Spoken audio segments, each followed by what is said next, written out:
ये dark web जो word है ना, ये हम बोलते हैं और आप बोलते हैं। हाँ इनकी वेबसाइट पे कहीं ये वर्ड का कहीं मेंशन नहीं। हाँ अलग अलग भाषाओं में वो न्यूज़ में नहीं होता, वो नीचे सबटाइटल चलते रहते हैं, वो इनका चलता रहता है अच्छा हर भाषा में। हाँ। तो कोई ऐसा वैसा चीज़ हो तो आप ही फंस जाओगे। तो उन बुरी चीज़ों के बारे में बताइए जो आपने एक्सपीरियंस किया। बुरी चीज़ों के बारे में बताऊंगा, तुम्हारा वीडियो डाउन हो जाएगा, मुझे जेल हो जाएगी।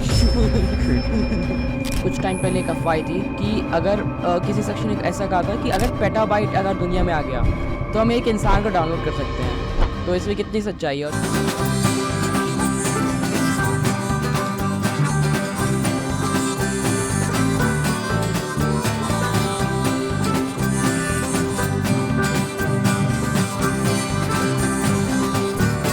अच्छा, अगर एसईओ के बारे में बात किया जाए तो आप क्या जानते हो?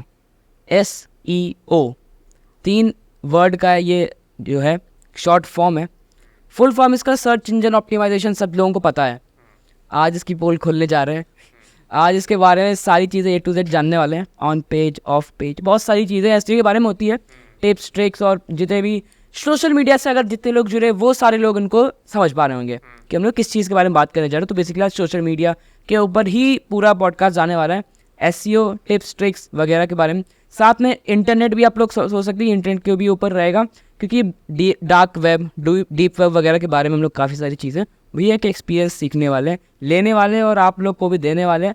आज के पॉडकास्ट के गेस्ट है हमारे आयुष सिंघानिया भैया। भैया कैसे हैं आप? मैं बहुत आभारी हूँ कि हमारा फाइनली पॉडकास्ट आ रहा है, शूट भी हो गया है। कोजी कॉटेज का हमारे जेंजी कास्ट में स्वागत है। हाँ हाँ, ये पहली बार होगा कि 2 पॉडकास्टर एक पॉडकास्ट में है, और मैं पहली बार हमेशा लेता हूँ, आज दे रहा हूँ। चलिए शुरू करते। सबसे पहले जो टर्म है एसईओ से स्टार्ट कर लेते हैं। What is SEO? SEO search engine optimisation जैसे सब डेफिनेशन जानते हैं, पर इसमें इतनी ज़्यादा चीज़ें हैं जिसको कुछ वाक्यों में बताया नहीं जा सकता है। सिंपल सी बात है कि एसईओ वो चीज़ है कि डिजिटल आपने जो भी चीज़ बनाई है, चाहे वो वेबसाइट हो, चाहे वो ऑडियो हो, आपका वीडियो हो, कुछ भी हो, उस चीज़ को आप डिजिटली पब्लिक तक कैसे पहुंचाएंगे। जो पब्लिक कीवर्ड्स डालती है, जो पब्लिक उन चीज़ों को सर्च करने के लिए वर्ड्स लिखती है, वो कीवर्ड्स होते हैं। तो अब वो जो वर्ड्स लिखती है, उस वर्ड से रिलेटेड हज़ारों चीज़ें, आपसे जुड़ी हुई भी सिमिलर चीज़ें बहुत सारी हो सकती हैं। तो जितना आप अपनी पब्लिक से कनेक्ट होने के लिए सही चीज़ लिखेंगे, सही कीवर्ड्स लगाएंगे, लोगों तक सही तरीके से पहुंचाएंगे, तो इसको आप मान सकते हो एसईओ, सर्च इंजन ऑप्टिमाइजेशन, यही सब वो करता है। स्टार्टिंग हो जाती है एसईओ की कीवर्ड से। अच्छा, अगर एसईओ को यूट्यूब के नज़रिए से देखा जाए तो लोगों के हिसाब से टाइटल, डिस्क्रिप्शन और टैग्स को एसईओ कहते हैं, है ना?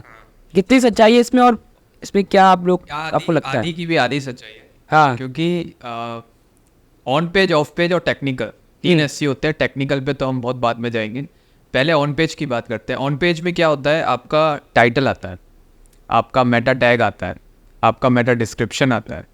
तो ये सब ऑन पेज होते हैं। बेसिकली जो कंटेंट आप लोगों को दिखाएंगे, वो कंटेंट आप मान लो ऑन पेज एसईओ है। जो भी टाइटल, डिस्क्रिप्शन, टैग आप लोग यूज़ करते हैं, वो ऑन पेज एसईओ कहलाता है। बिल्कुल, यूट्यूब पे भी सब ऑन पेज एसईओ करते हैं, पर किसी को पता नहीं है। टाइटल लिखते हैं, हाँ, टैग्स लगाते हैं, हाँ, कीवर्ड्स लिखते हैं, वो डिस्क्रिप्शन लिख रहे हैं, तो वो ऑन पेज एसईओ कर रहे हैं।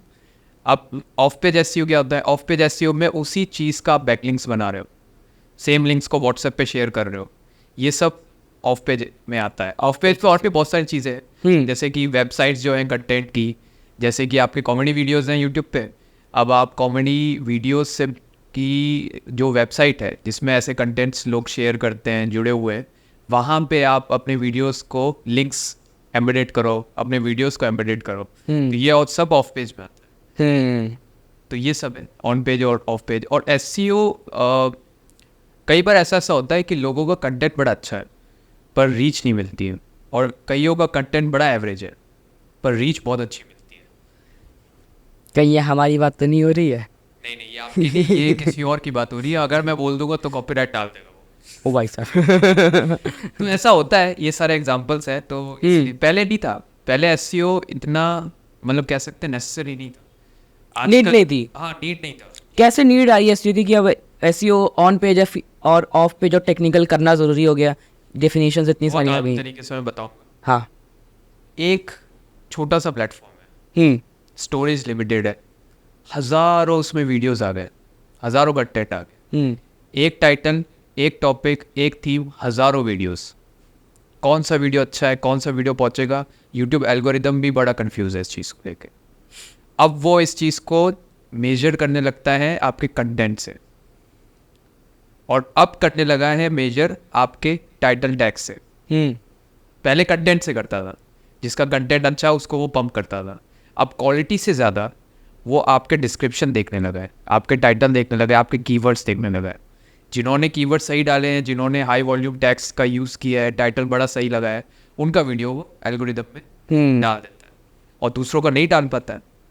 तो यही सब है कि लिमिटेड जगह होती जा रही है और कंटेंट बहुत ज़्यादा आते जा रहे हैं, तो इसलिए डिजिटल अब थोड़ा सा। अच्छा, कभी कभी मेरे को ये लगता है कि जैसे जितने वीडियोस पर डे हज़ारों और लाखों की संख्या में यूट्यूब पे वीडियोस अपलोड होते रहते हैं, मेरा पॉडकास्ट खुद जो है जीबीज़ में रहता है।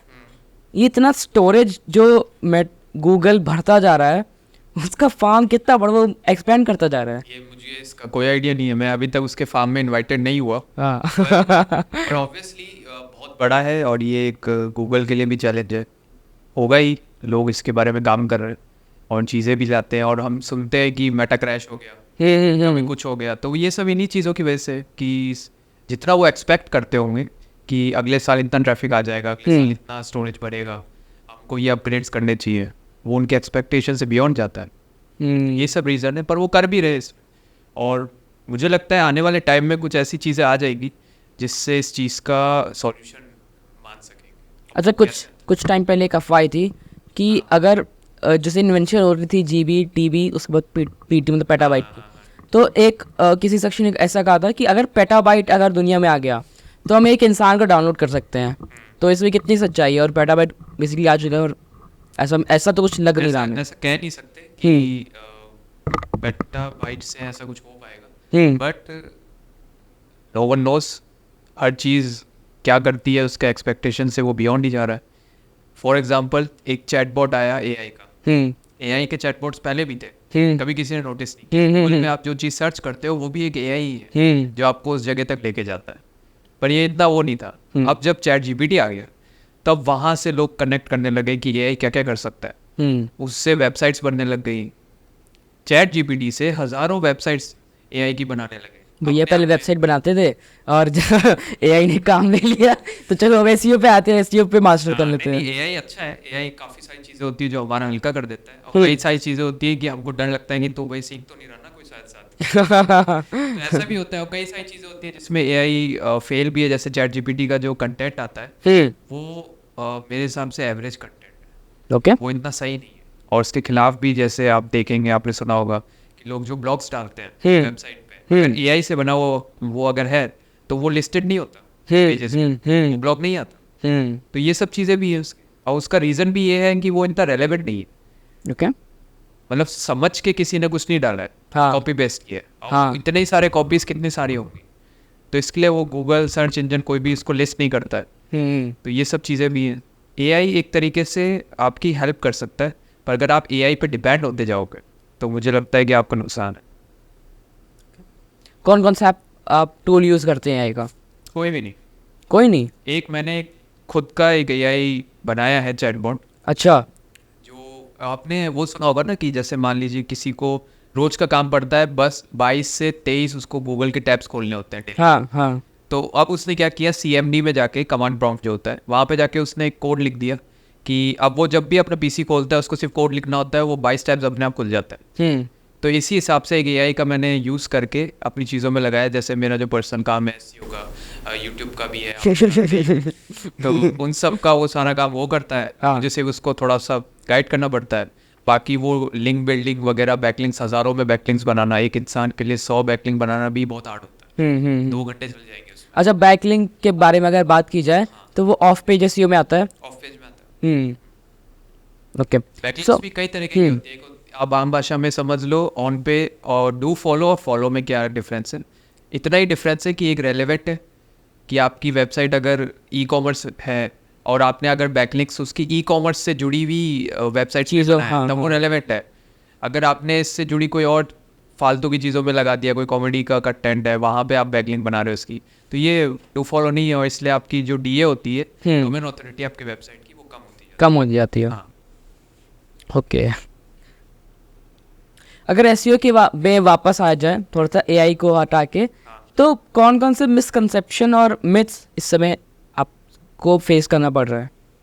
नहीं, मुझे कोई फेस नहीं करना पड़ रहा, पर जो मेरे क्लाइंट्स हैं उनको करना पड़ता है। अच्छा, बताइए। वो सिली बातें भी बोलते हैं हाँ। कि हमने फॉर एग्जाम्पल कि एक ने मुझे बोला कि भैया मैं 100 टैग्स लगा देता हूँ, 100 हैशटैग्स, फिर भी मेरे व्यूज़ 20 ही आते हैं। 100 हैशटैग। 100 हैशटैग। तब मैंने कहा भैया आप हैशटैग जब लगा रहे हो तो आपका वीडियो सिर्फ उस हैशटैग के पेज पे एम्बेडेड हो रहा है, उससे आपको फ़ायदा कैसे होगा?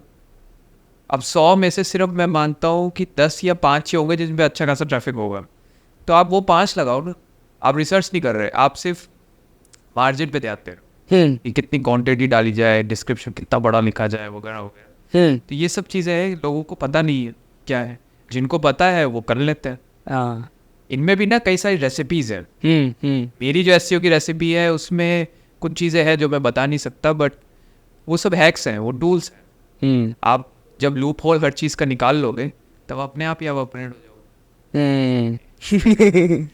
अच्छा, जितने सारे एसईओ के टिप्स और ट्रिक्स यूट्यूब पे कुछ लोग ज्ञान देते हैं, यूट्यूब पे ये टैग लगाओ, इतना टैग लगाओ, मतलब भर के, आपने अभी जो बताया ना कि भर के नहीं लगाने का, कई सारे लोग कहते हैं जितना टैग हो सकता है लगाओ, डिस्क्रिप्शन भर दो, टाइटल में जो है पता नहीं क्या क्या सारे टैग्स लगाओ, हैशटैग्स टाइटल में डाल दो।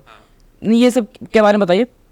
देखिए ये सब तो बेवकूफ़ी है, वही मैं कह रहा हूँ ना, जिसको नॉलेज नहीं है तो वो ऐसी चीज़ें करता है। एक मैं ट्रिक आपके उसमें बता देता हूँ। तो इसका मतलब है कि ये चीज़ें बताने से खाली उन यूट्यूबर का ही व्यूज़ बढ़ रहा है। 99% जो एसईओ का ज्ञान देते हैं यूट्यूब पे, उसे अपने व्यूज़ बढ़ा रहे। आप कभी उनका टेक्निक को फॉलो भी कर लोगे ना, तो मुझे नहीं लगता आपको कुछ फ़र्क पड़ेगा, सिर्फ उसी को फ़र्क पड़ेगा कि उसका वॉच टाइम अच्छा बढ़ा दो। हाँ। देखिए एक मैं आपको रेसिपी बता देता हूँ एसईओ की। यूट्यूब पे आप जो टाइटल लिखते हो, वो टाइटल आप सेंटेंस में मत लिखो, वो टाइटल आप कीवर्ड्स में लिखो। कीवर्ड्स पे है। कीवर्ड्स में लिखो। कीवर्ड अपने आप में पूरा वाक्य होना चाहिए, ऐसा मान के चलो। एक एक वर्ड अपने आप में पूरा वाक्य है, पूरा सेंटेंस।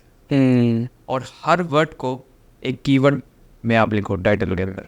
सेम टाइटल को डिस्क्रिप्शन में भी ऊपर लिख दो, और उसी टाइटल से, उन्हीं कीवर्ड से सिमिलर, आप हिंदी में समझ लो तो पर्यायवाची, उन कीवर्ड्स के आप अपने जो यूट्यूब का वो वीडियो है वहाँ पे भी वही डालो, और कम से कम 15 से 20 इनफ है।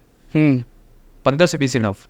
और फिर उन कीवर्ड्स को आप जब 5-6 वीडियो में डालते हो तो उन कीवर्ड की वॉल्यूम चेक करो वेबसाइट्स पे जा के, आप देखोगे आपका वॉल्यूम खुद का बन जाएगा, 16, 20, 70, 80, आपका खुद का एक कीवर्ड बन जाएगा। कि अब आपके खुद के कीवर्ड में इतनी पावर है कि अगर आप उसको किसी एवरेज वीडियो पे लगाते हो तो 20-30 व्यूज़ ऐसे ही आ जाते हैं।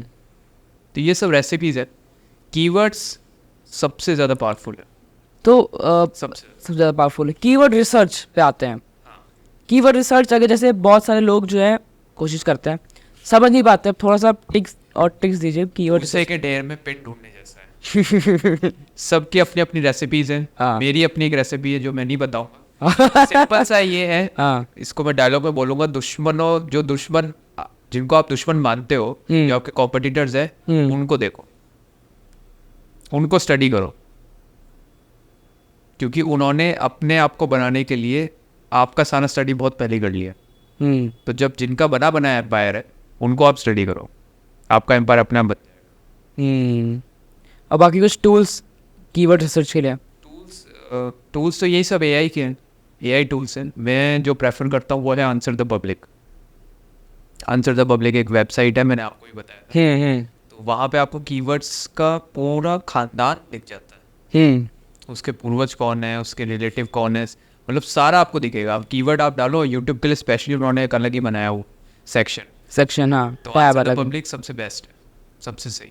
सो अगर एसईओ की फील्ड में देखा जाए तो पहले से और अभी में क्या फ़र्क और क्या स्ट्रेटेजीज का फ़र्क आपको देखने को दिख रहा है? बहुत फ़र्क है।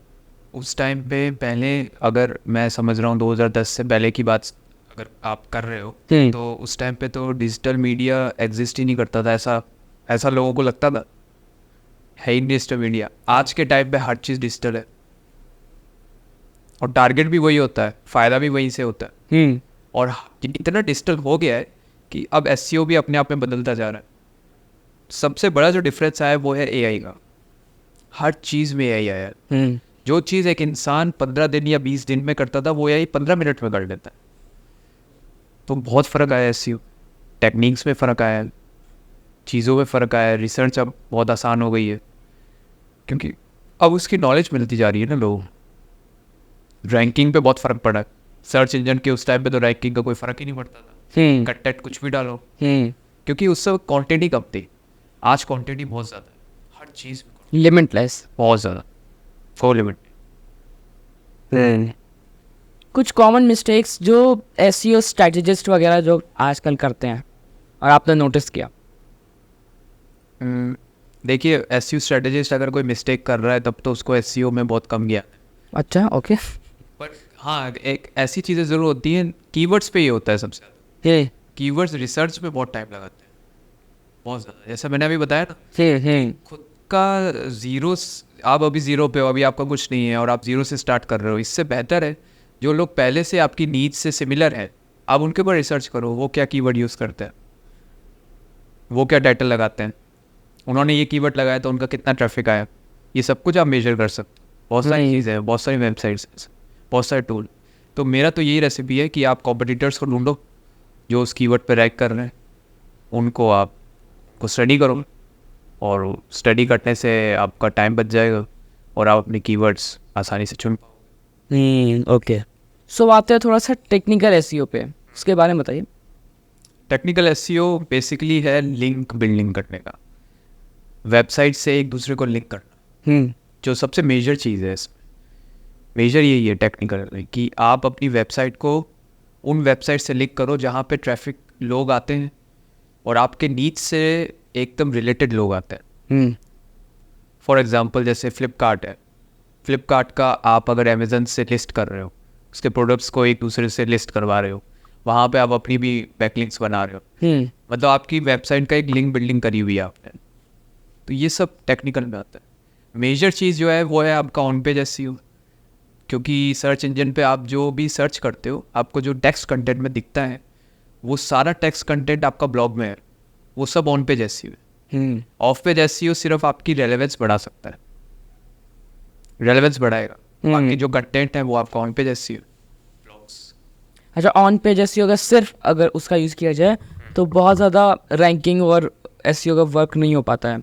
नहीं, ऑन पेज एसईओ तो आपने कंटेंट लिख दिया, अब जो सर्च इंजन है वो इसको लिस्ट करेगा या नहीं करेगा वो क्रॉल पे डिपेंड करता है। सर्च जैसे गूगल है, गूगल के क्रॉलर पे डिपेंड करेगा कि वो कब लिस्ट करेंगे उसको। और ये सब डिपेंड करता है आपके ऑफ पेज एसईओ पे, कितने बैकलिंक्स हैं इसके, कितनी आपने लिंक बिल्डिंग करी हुई है इसकी, वगैरह वगैरह। बट जो मेन और जो बेस है वो कंटेंट ही है।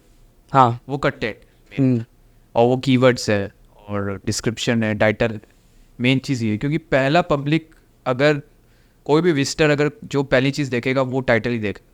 बिल्कुल।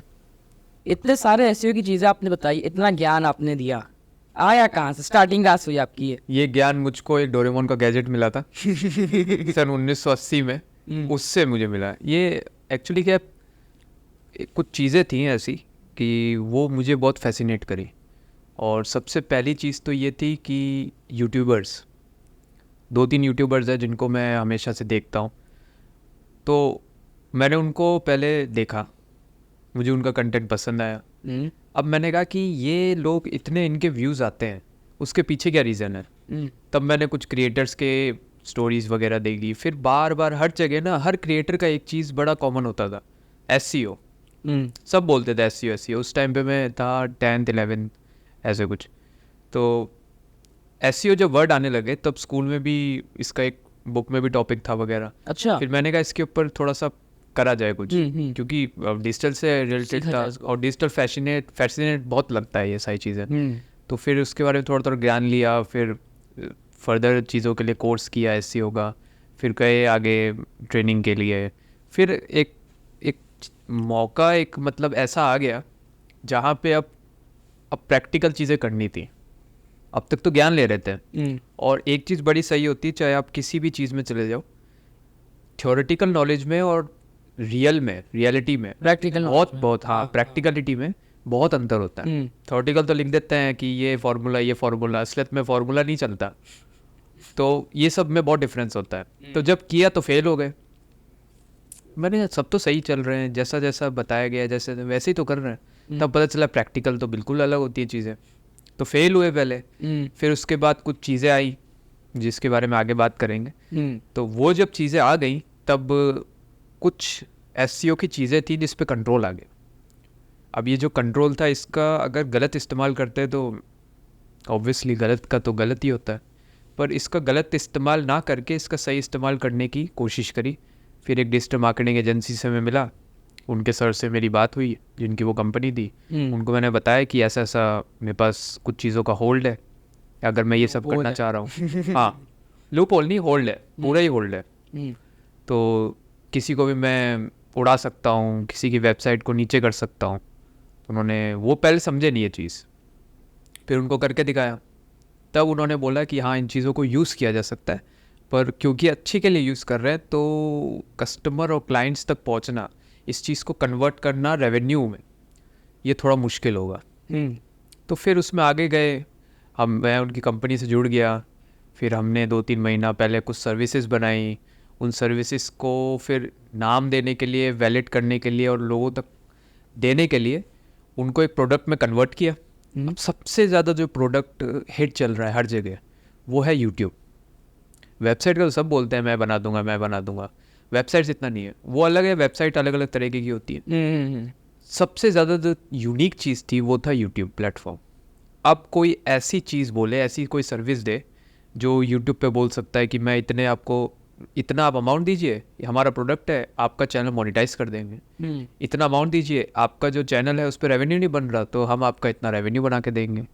अब एस्टिमेशन के साथ आप पूरा, मतलब गारंटी के साथ आप ये चीज़ बोल रहे हो ऑन डॉक्यूमेंट कि हम यूट्यूब का आपका चैनल मोनेटाइज करेंगे, और वो भी एसईओ से। आप जो ट्रैफिक आएगा एनालिटिक्स में, आप उस चीज़ को आप चेक कर लो कहाँ से ट्रैफिक आ रहा है वगैरह वगैरह, और रिस्पॉन्स जब मिलता है 5-10 दिन में तो पता चल जाता है कि आपने कितना सही चीज़ ली है और कितने बॉट्स लिए हैं। तो यूट्यूब को हमने एज अ प्रोडक्ट बनाया। अब हम थे प्रयागराज में, यहाँ पे तो पैसे की जब बात आती है तो बहुत इशू होते हैं, और ऊपर से यूट्यूब। अब यहाँ के जो यूट्यूबर्स हैं, जो भी इन्फ्लुएंसर्स हैं, वो बहुत गिने चुने हैं कि जो ऐसी चीज़ें समझ सकेंगे और उनको एज अ फ्यूचर वो प्रेफर कर पाएंगे। तो उन सब में चैलेंजेस आए, फिर धीरे धीरे टाइम लगा, फिर यूट्यूबर जुड़ने लगे, इन्फ्लुएंसर जुड़ने लगे, और आज के टाइम पे बहुत बहुत आसानी से अब नोन हो गए इन चीज़ों में और कर रहे हैं, और ख़ुद के चैनल के साथ मैं कर रहा हूँ। तो जब भी मैं किसी को प्रोडक्ट के लिए बताता था तो हर कोई ये पूछता था कि किसका आपने अब तक किया।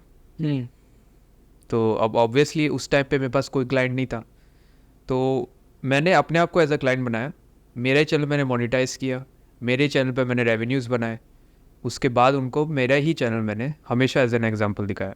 आज के टाइम पे मेरे पास 10 चैनल हैं जो चल रहे हैं, जिसमें 3-4 इंस्टाग्राम है, 1 या 2 फेसबुक है, और बाकी यूट्यूब है।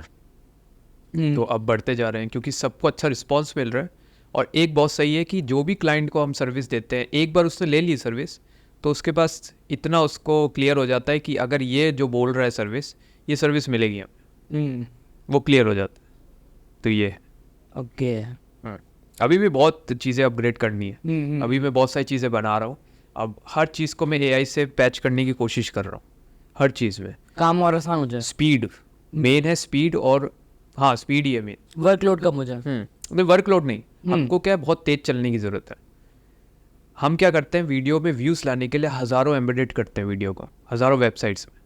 अब ये काम इंसान करेगा तो उसको 1 साल लग जाएगा, हज़ारों पे। अब यही काम हम एआई से करवाते हैं, उसको ज़्यादा टाइम लगता नहीं है। एक बॉट में ज़्यादा टाइम नहीं लगता उसको। एक बॉट 100 बनाता है, ख़त्म हो जाता है, फिर नया बॉट आ जाता है वापस से, वो 100 में करके वो भी ख़त्म हो जाता है। तो एक तो मिनट में 100-200 पे वेबसाइट पे वो पहुंच जाता है, और लोगों को उनका व्यूज़ मिलने लगते हैं, रिस्पॉन्स अच्छा मिलने लगता है। तो एआई से मैं हर चीज़ को अब जोड़ रहा हूँ। अभी कुछ लोगों का हुआ था रिसेंट में कि पेजेस डाउन होने लग गए इंस्टाग्राम के, यूट्यूब का कोई कॉपीराइट स्ट्राइक डाल देता है, वो डाउन होने लग गया।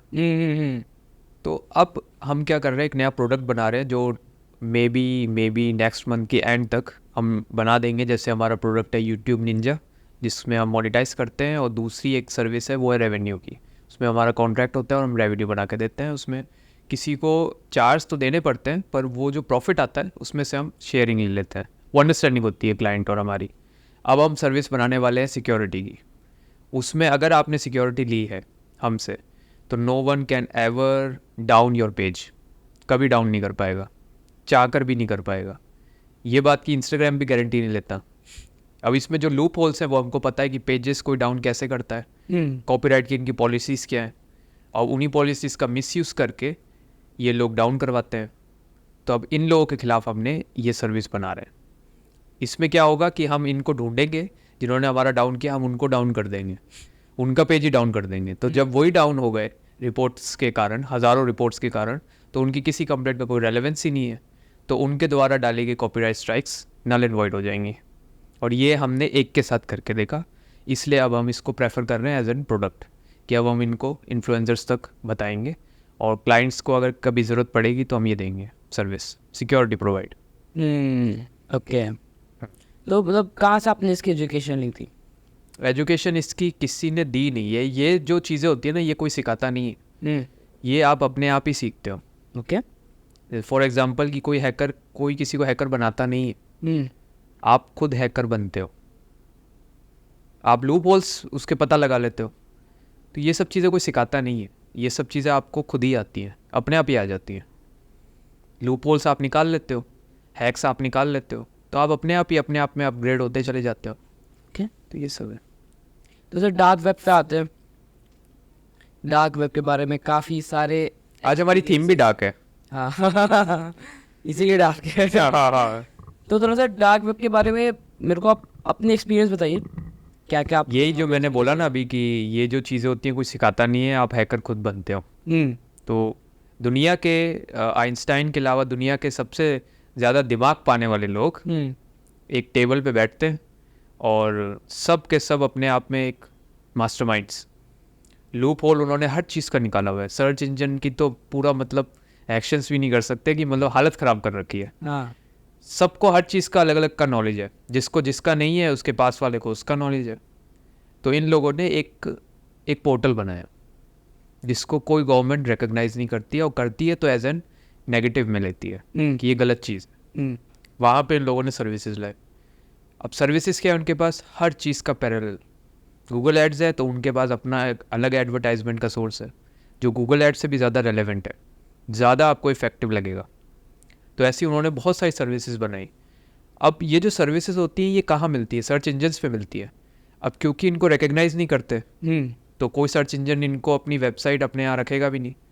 तो ये लोग अपने आप में एक सर्वर है, अपने आप में ही एक सर्च इंजन है। इनके हाथ में कंट्रोल है कौन इन तक एक्सेस कर सकता है और कौन नहीं कर सकता। और इनका जो सर्वर है वो विदाउट इंटरनेट भी चलता है। आपको इंटरनेट की ज़रूरत नहीं है, आपको कोई एपेक डाउनलोड नहीं करना है।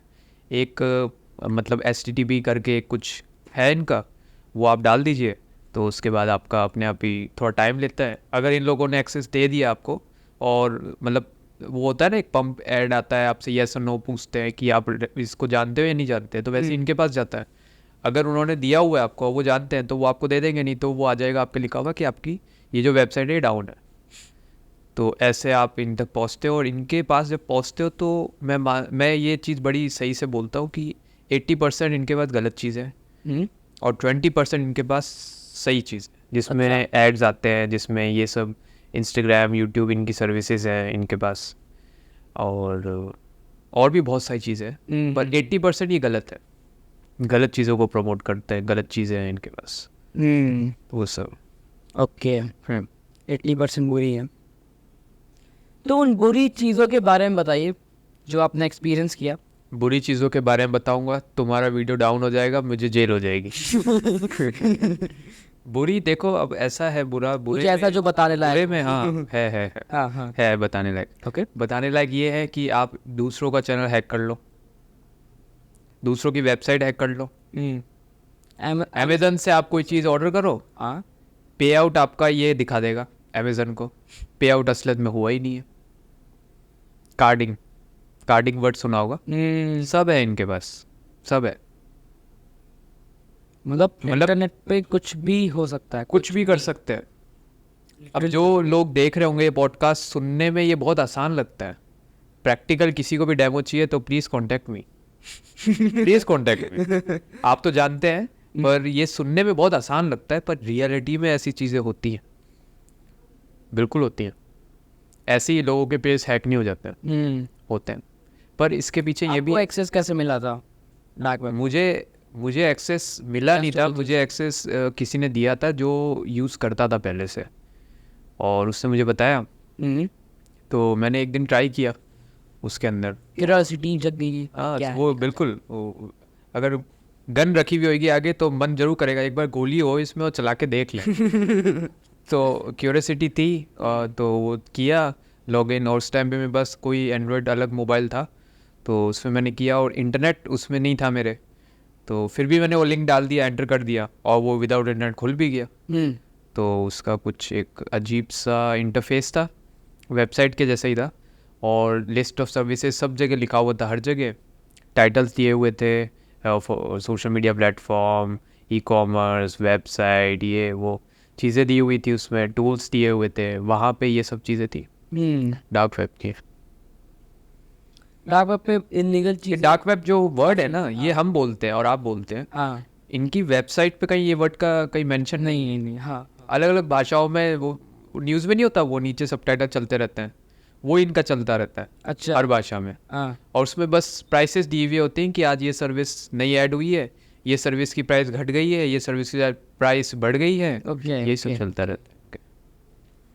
इनको पे आउट्स भी अगर आप करेंगे तो पेटीएम नहीं है इनके पास, पेटीएम के QR कोड्स हैं, बट आप उनसे पे नहीं कर सकते, पता नहीं किसको कर रहे हो। ट्रैक हो जाए। हाँ, नहीं ट्रैक भले ही हो जाए, पर किसको कर रहे हो आप पे, पता ही नहीं, भाई कोई टेररिस्ट ग्रुप हो, कोई ऐसा वैसा चीज़ हो, तो आप ही फंस जाओगे। पेमेंट कैसे करते हो आप? तो अलग अलग होते हैं, मतलब मैंने कभी किया नहीं, पर इनके पास क्रिप्टो करेंसी के वॉलेट्स हैं, क्रिप्टो, हाँ, ओके, परफेक्ट मनी हो गया, परफेक्ट मनी, हाँ, जैसे यहाँ का पेटीएम है, परफेक्ट मनी सब जगह के लिए यूज़ होता है, पाकिस्तान, बांग्लादेश, UK वगैरह, और भी बहुत सारे हैं, पेयर करके है, पेपैल है, तो और भी बहुत सारे हैं इनके पास। बेसिकली जो ट्रैक नहीं होता। हाँ, ट्रैक तो सब हो सकते हैं। अब क्योंकि इनका सर्वर ही ऐसा है जो कोई जानता नहीं है, कहीं लिस्टेड नहीं है, तो उसको ट्रैक कर नहीं सकते। अब ये क्रिप्टो करेंसी ब्लॉकचेन में चलती है, हाँ, इसको ट्रैक किया नहीं जा सकता। अगर पुलिस में आप कंप्लेंट कर दो कि मैंने इतने इथेरियम्स किसी को भेजे थे, इस एक कोड आता है इस एड्रेस पे, IP एड्रेस के जैसा, तो पुलिस अब जब वो देख लेगी, तो अगर वो जो कोड है उसने उसके पास भी जो सामने वाला जो आपका है, उसके पास जो वॉलेट है वो इंडियन वॉलेट है जिसमें पैन कार्ड वगैरह सब होते हैं, तब तो पकड़ा जाएगा। मान लीजिए अगर उसके पास वो वॉलेट नहीं है, वो फॉरेन कंट्री में रहता है, तो पुलिस उसको ट्रैक भी नहीं कर पाएगी, बिल्कुल ट्रैक नहीं कर पाएगी। अगर आपके पास ट्रस्ट वॉलेट जैसे वॉलेट्स हैं जो इंडियन गवर्नमेंट ने अपने अंडर किए हुए हैं, इनके ऊपर GST लगा के इनमें पैन कार्ड की सुविधा है, सब कुछ ऐड कर रखा है, KYC, तब तो आप ट्रैक हो जाओगे। पर अगर आपके पास ये नहीं है तो आप ट्रैक ही नहीं कर पाएंगे। ये भी नहीं आप बोल सकते कि इसने वाकई में 5 कॉइन भेजे हैं, ये भी नहीं बोल पाएंगे। ब्लॉकचेन में वो अलग चलता है, उसको आप ट्रैक नहीं कर सकते। फ्यूचर क्या देखते हैं आप इसका? डार्क फ्यूचर है। जो हवाला का पैसा एक टाइम पे कैश दिया जाता था, वो फटा हुआ नोट, वो जो फिल्मों में दिखाते थे, वो सारा चीज़ इन सब से हो रहा है, क्रिप्टो से हो रहा है, बड़े पैमाने पे हो रहा है। तो सिक्योरिटी भी तो है। आप जो पैसा, मान लो तुमको 10,000 रुपये भेजने हैं फॉरेन कंट्री, 2-3 हज़ार तो उसमें वो लगा देंगे टैक्स वगैरह, फिर भी 5-10 दिन लगाएंगे भेजने में। वही आप क्रिप्टो से अगर भेज दो तो 1-1.5 हज़ार लगेगा और तुरंत पहुंच जाएगा। सिक्योरिटी अपनी अलग है। सब यूज़ कर रहे हैं इनको, सब यूज़ कर रहे हैं, बड़े पैमाने पे यूज़ कर रहे हैं। इंडिया तो अब रिकग्नाइज करता है, जब रिकग्नाइज नहीं करता तब कितना हो गया होगा, कोई जानता ही नहीं। तो ये सब है, मतलब अनलिमिटेड है, अनलिमिटेड। अरे क्रिप्टो की अगर बात की जाए तो क्रिप्टो कैसे कन्वर्ट किया जाता है? जैसे अगर किसी को इथीरियम खरीदना है, फिर कोई भी क्रिप्टो करेंसी खरीदना हो, मेरे पास आ जाओ कैश लेके, मैं सब कन्वर्ट कर दूँ। होता ये है उसके अंदर कि आपने एक पहले वॉलेट बनाना है क्रिप्टो करेंसी का, बिल्कुल बैंक अकाउंट के वॉलेट जैसा है। वॉलेट बना लिया आपने, अब आप उसके अंदर आपका जो पैसा बैंक अकाउंट में है, पहले उसको आप करेंसी में कन्वर्ट करो USDT में। USDT में एग्जांपल ले रहा हूँ, आप किसी में भी कर सकते हो, चाइनीज़ में कर सकते हो, येन में कर सकते हो, दिरहम्स में कर सकते हो। USDT सबसे कॉमन रहता है, डॉलर तो सब जानते हैं। USDT में आपने कन्वर्ट किया, डॉलर में आ गया वो। INR से करोगे तो आपका नुकसान हो जाएगा, क्योंकि INR गिर रहा है। USDT गिरता नहीं है इतनी आसानी से, तो USDT में कन्वर्ट करो। USDT से अब आप अपनी क्रिप्टो करेंसी जो भी लेना चाह रहे हो, इथेरियम्स, डॉजी कॉइन वगैरह वगैरह, बिटकॉइन हो गए, वो कॉइन सेलेक्ट करो। आपने डॉलर्स नीचे डाले, डॉलर्स के आगे आपको लिखा आ जाएगा कि इतना कॉइन आपको मिलेगा। 34 लाख है अगर आपके पास, यानी 20-30 हज़ार डॉलर्स, बिटकॉइन, तो आपको 0.000 ऐसे करके कुछ बिटकॉइन मिल जाएगा। तो फिर आपने वो कॉइन पे यस कर दिया, तो आपका जो डॉलर है उससे कॉइन में कन्वर्ट हो गया। अब वो एसेट्स में आ गया क्रिप्टो करेंसी के, तो ऐसे कन्वर्ट हो जाता है। और बेचना हो तो आप जो ट्रेडर होते हैं उनके पास बेच सकते हो, क्योंकि आप वॉलेट में कॉइन खरीद सकते हो, बेच नहीं सकते वॉलेट ओके अपने आप में। पर बाइनेंस करके कुछ एप्लीकेशंस है जो आपको बिकवा भी देती है वो कॉइन। वो इंडियन गवर्नमेंट के अंडर है, तो वो उन्होंने ये स्टार्ट कर दिया है। ये लीगल है? हाँ, नहीं, इंडियन गवर्नमेंट के अंडर आता है ना, टैक्स लगता है। जो टैक्स नहीं ले रहा है, गवर्नमेंट के अंडर नहीं है, वो कर रहा है ऐसा, वो तो इलीगल है। बाकी जो ट्रेडर्स होते हैं, फॉरेक्स वाले हैं, उनके पास जाओ, उनको बोलो मेरे पास ये कॉइन है, मैं आपको पे कर देता हूँ, तो आप मुझे कैश दे दो, वो दे देते हैं INR। अपना एक चार्ज लेंगे, इंडियन गवर्नमेंट का एक चार्ज लेंगे, ले लें। ओके, पर सबसे ज़्यादा सेफ आजकल SIP, म्यूचुअल फंड्स, इनसे ज़्यादा अगर कुछ है इन्वेस्टमेंट के हिसाब से, तो वो क्रिप्टो करेंसी है। स्टॉक्स में अगर ट्रेडिंग में रखते हो नॉलेज, क्रिप्टो में भी नॉलेज रख लो। कंटिन्यूसली उसमें इंक्रीज आ रहा है नहीं, वैल्यू में? कम से कम 5 से 10 साल तक आपको उसमें डाल के रखना है। अच्छा, तब आपको फ़र्क महसूस होगा। ओके। आजकल या परसों या 2 महीने में आपको कुछ पता नहीं चलेगा। कम से कम 5 से 10 साल का इन्वेस्टमेंट, चाहे आप 1 लाख डालो, चाहे आप 10,000 डालो।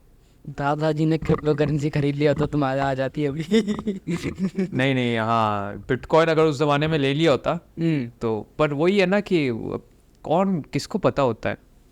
आज पता है, आज करते हैं हम भी क्रिप्टो में, डालते हैं उसमें, और एज एन इन्वेस्टमेंट डाला हुआ है उसमें। ये नहीं है कि अगले महीने हमको इतना मिल जाएंगे, ऐसा नहीं। इन्वेस्टमेंट एज ए डाल दो, डाल के भूल जाओ उसमें, यही। ऐसा हो सकता है कभी टाटा का डाल के भूल ही गया हो बाबा ने। तो उनको डालने की ज़रूरत नहीं है, हाँ। उनको डालने की ज़रूरत नहीं है। हाँ। उनका बिजनेस ही ऐसा है कि वो हर दिन ग्रो कर रहा है, वो क्या क्रिप्टो में करेंगे डाल के। ये भी है। और मिथ्स बड़े आते हैं, डॉजी कॉइन इतना पहुंचने वाला है, डॉजी कॉइन बिटकॉइन को पीछे छोड़ देगा, नहीं छोड़ पाएगा। सबसे टॉप पे क्या है? बिटकॉइन। और सबसे लो पे? BTC से ऊपर कोई नहीं है। लो पे तो बहुत सारे हैं, बहुत सारे। लिस्ट ही नहीं है, बहुत सारे। अच्छा, यह बीच में भी कोविड में आया था कि इथीरियम माइनिंग हाँ, है, आप भी कर सकते हो, ग्राफिक कार्ड आप भी कर सकते हो, मैं भी कर सकता क्या होता है? हूँ। एक्चुअली क्या है कि ये सब एसेट्स हैं डिजिटल, इनकी माइनिंग होती है। माइनिंग कैसे होती है? आपको स्टोरेज चाहिए, ज़्यादा से ज़्यादा स्टोरेज चाहिए, प्रोसेसर चाहिए, मास्टर कंप्यूटर चाहिए, तो आप खुद माइनिंग कर सकते हो, खुद बना सकते हो खुद का कॉइन, और बेच भी सकते हो। पर जितनी इलेक्ट्रिसिटी ये खाएगा पहले 5 साल, वो एक बहुत बड़ा इन्वेस्टमेंट हो जाएगा। पर दिन आपको लाखों का चपत लगेगी, अच्छी खासी। और कुछ मिनी भी बनाए गए जो इंडिया में कोई ऑफिस वाले बेचते भी हैं, 40,000 में मशीन आ जाती है, उसमें से बना के प्रॉफिट हो जाएगा आपको, ये सब।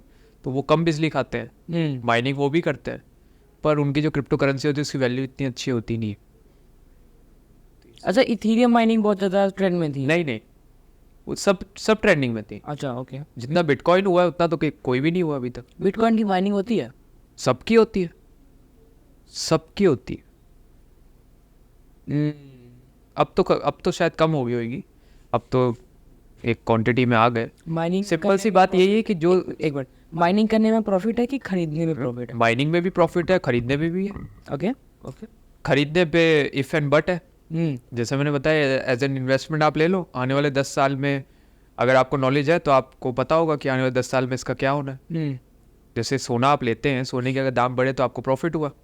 माइनिंग में क्या है कि आप कुछ पैसा अपनी जेब से खर्च नहीं कर रहे, आप खुद वो बना रहे हो, वो एसेट्स आप बना रहे हो खुद। अब उसकी वैल्यू क्या है वो तो मार्केट डिसाइड करेगा बाद में, पर ऑब्वियसली वो प्रॉफिट होगा, इसमें ज़्यादा परसेंटेज चांस है, पर इन्वेस्टमेंट उसमें भी है, उस इन्वेस्टमेंट उसमें। अब ये यही बात होगी, सोना आप खरीद लो मार्केट से या फिर सोना जाके आप खुद खोदो, डिगिंग करके खुद आप निकाल के लेके आओ।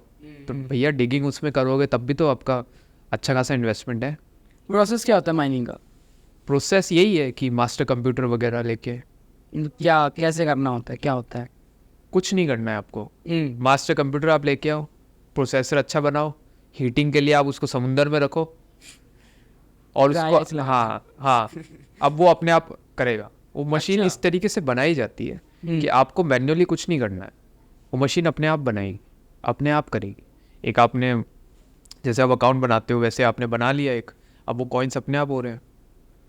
पर इतना आसान नहीं है जितना अपन बोल रहे हैं। हाँ। अब इनके डिटेल्स में जाऊंगा तो बहुत इश्यू हो जाएगा, बहुत ज़्यादा, फिर वो ज्ञानी लग जाएगा। पर सिंपल सी बात है कि ये इतना आसान नहीं है, सही है। बहुत कॉम्प्लिकेटेड चीज़ है। तो अब आ जाए अपने फेवरेट सेगमेंट पूरे पॉडकास्ट के, जो कि रैपिड फायर राउंड होने जा रहा है एसईओ से रिलेटेड। साथ में कुछ क्वेश्चन ऐसे भी रहेंगे जो पर्सनल लाइफ से भी रिलेटेड है। तो चलिए शुरू करते हैं आज का रैपिड फायर राउंड। पहला क्वेश्चन, ऑफ पेज एसईओ या फिर on page SEO? Both. Both. Black head या वाइट हेड? वाइट हेड, उसमें कोई डाउट नहीं, उसमें कोई डाउट नहीं। अब पीठ पीछे क्या है वो पता नहीं, पर वाइट हेड। साइंस या आर्ट्स? साइंस। कीवर्ड स्टफिंग या नहीं? हाँ बिल्कुल, कीवर्ड स्टफिंग, पर रेलेवेंट, फालतू नहीं। Favourite SEO tool?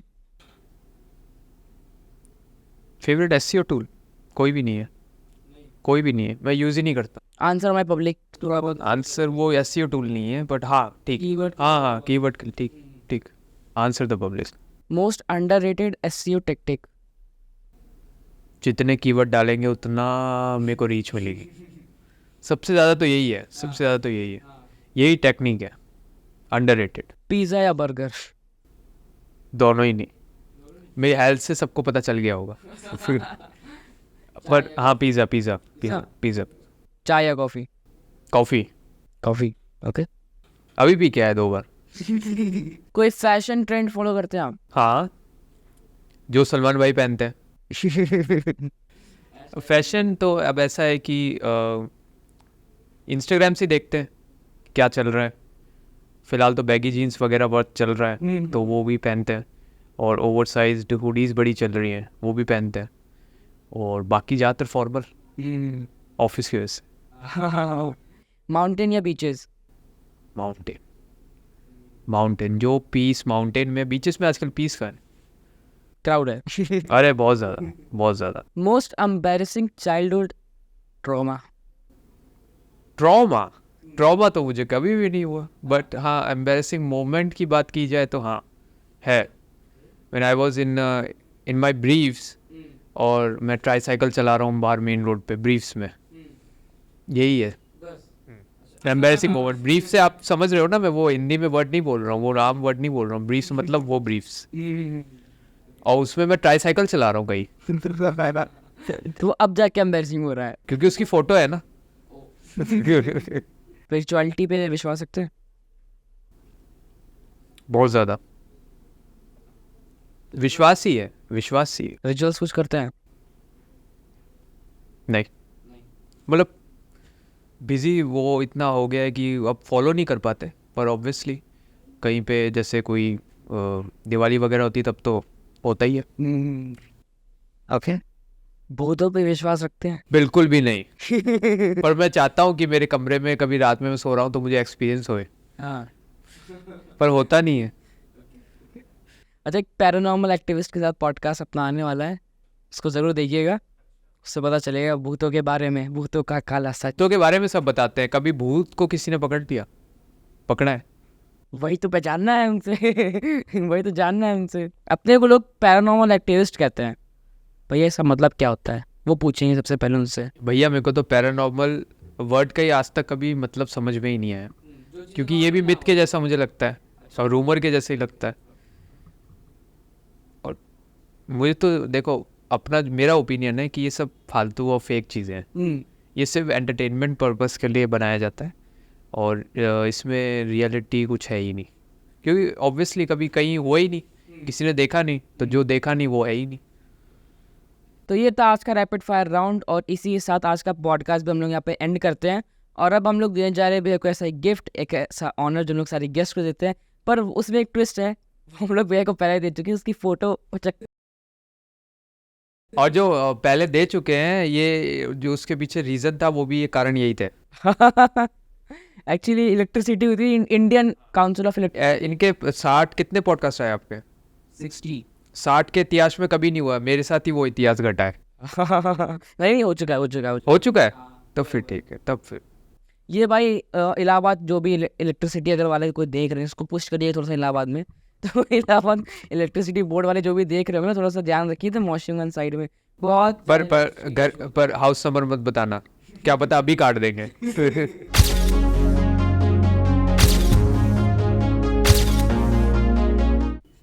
तो साहिल के पॉडकास्ट में मैं पहले भी शूट दे चुका हूँ, बट उस वक्त कुछ चीज़ों की वजह से नहीं हो पाया। पर हमेशा मज़ा आता है पॉडकास्ट में, सारे क्रिएटर्स को मज़ा आता है, तो मुझ में कुछ अलग चीज़ हो नहीं सकती एक्सपीरियंस। मुझे भी बहुत अच्छा एक्सपीरियंस हुआ, और हमेशा मैंने पॉडकास्ट दिए हैं, मतलब लिए हैं पर दिए नहीं हैं। आज जब देते हैं तब पता चलता है कि कितना सही है, कितना मज़ेदार है।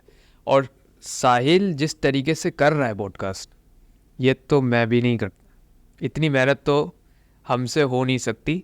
तो इनके पॉडकास्ट देखिए, और सबसे ज़्यादा तो सब्सक्राइब कीजिए और इनको सपोर्ट कीजिए। तो बहुत बहुत शुक्रिया मुझे अपने जेनजी कास्ट में बुलाने का।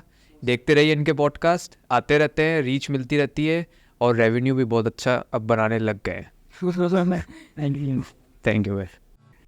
तो चलिए मिलते हैं हम लोग नेक्स्ट वीडियो में, नेक्स्ट पॉडकास्ट में, और नेक्स्ट रील वगैरह में। अगर आप लोग देखते होंगे सोशल मीडिया, फॉलो नहीं किया तो डिस्क्रिप्शन में लिंक होगा, भैया का भी और मेरा भी, जाके हम दोनों को फॉलो करिए, चैनल को सब्सक्राइब करिए, वीडियो पसंद आए तो लाइक करिए। मिलते हैं हम लोग नेक्स्ट वीडियो में, तब तक के लिए बाय बाय। जय हिंद, जय भारत, वंदे मातरम, स्टे ट्यून्ड।